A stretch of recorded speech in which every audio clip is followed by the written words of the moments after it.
ഉണ്ടാക്കാൻ പോകുന്ന ബീഫ് വരട്ടിയതാണ്. അതിനായിട്ട് ഞാൻ ഇവിടെ കുറച്ച് ബീഫ് കഴുകി വെള്ളം വാരാൻ വേണ്ടി വെച്ചിട്ടുണ്ട്. ഈ ബീഫും ചിക്കനൊക്കെ ഫ്രിഡ്ജിൽ നിന്ന് എടുക്കുമ്പോ നമ്മള് ഐസ് പെട്ടെന്ന് പോയി കിട്ടാൻ വേണ്ടി കുറച്ച് കല്ലുപ്പ് ഇടണം. കല്ലുപ്പ് ഇട്ട് കഴിഞ്ഞാൽ എന്താ വെച്ചാലും രക്താണെങ്കിലും അതിലത്തെ കൊഴുപ്പാണെങ്കിലും പെട്ടെന്ന് നമുക്ക് പോയി കിട്ടും ചെയ്യും. ഐസും വേഗം പോയി കിട്ടുന്ന എന്റെ അമ്മ പറഞ്ഞത് കേട്ടോ. ഇങ്ങനെ ഉണ്ടാക്കാൻ നോക്കാം. അതിലേക്ക് നമുക്ക് ആവശ്യമായിട്ട് ഇഞ്ചി, വെളുത്തുള്ളി, ചെറിയുള്ളി, പിന്നെ അതേപോലെ വലിയ ജീരകം, കുരുമുളക് ഇട്ടിട്ടുണ്ട്. അത് എന്റെ അടുത്ത് പൊടിച്ചതില്ല, അതുകൊണ്ട് ഞാൻ എന്തിൽ തന്നെ ഇട്ടുകൊണ്ട് ചതച്ചെടുത്തു. അപ്പൊ എല്ലാം ഞാൻ ചതച്ചെടുത്തിട്ടുണ്ട്. അപ്പൊ ബീഫ് കുക്കറിലേക്ക് ഇട്ടു. ഞാൻ ബീഫിലേക്ക് ഞാൻ ഈ ചതച്ചതൊക്കെ ഇട്ട് കൊടുക്കുകയാണ്. അപ്പൊ അതിലേക്ക് ഞാൻ ഇത്ര മല്ലിപ്പൊടി ഇടുന്നുണ്ട്, അപ്പൊ ഇത്രക്ക് മഞ്ഞപ്പൊടി, ഇത്ര മുളകും പൊടി ഇടുന്നുണ്ട്.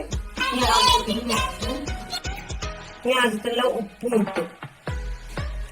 ഇനി അതിലേക്ക് കുറച്ച് വെള്ളം ഒഴിച്ചു കൊടുക്കണം. കുറച്ച് മതി കേട്ടോ, മറ്റേ കുക്കർ തളിച്ച് പുറത്തുകൂടാൻ വരും. വെള്ളം സ്പൂണൊക്കെ ഇട്ട് ഇളക്കി യോജിപ്പിച്ചിട്ട്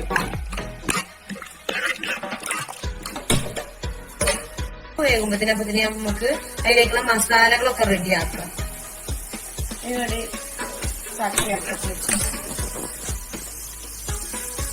വെള്ളം എല്ലാം ചൂടായി വന്നിട്ടുണ്ട്. ഇതിലേക്ക്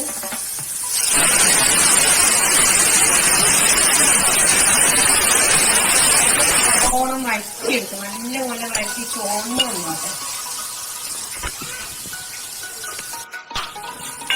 ഉള്ളിയൊക്കെ അപ്പൊ നല്ലോണം ചോർത്ത് വന്നിട്ടുണ്ട് കേട്ടോ.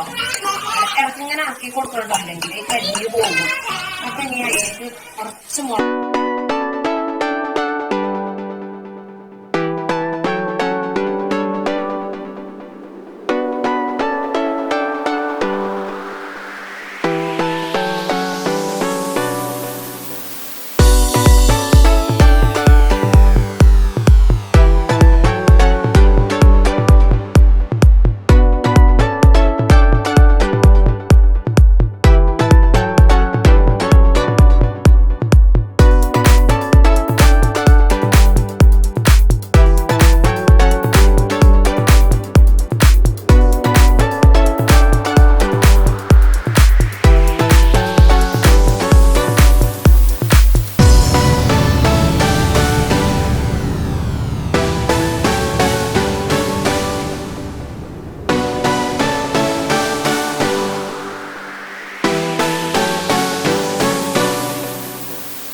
മസാല കടഞ്ഞാല് നല്ല പോലെ തിളച്ചിട്ടുണ്ട്.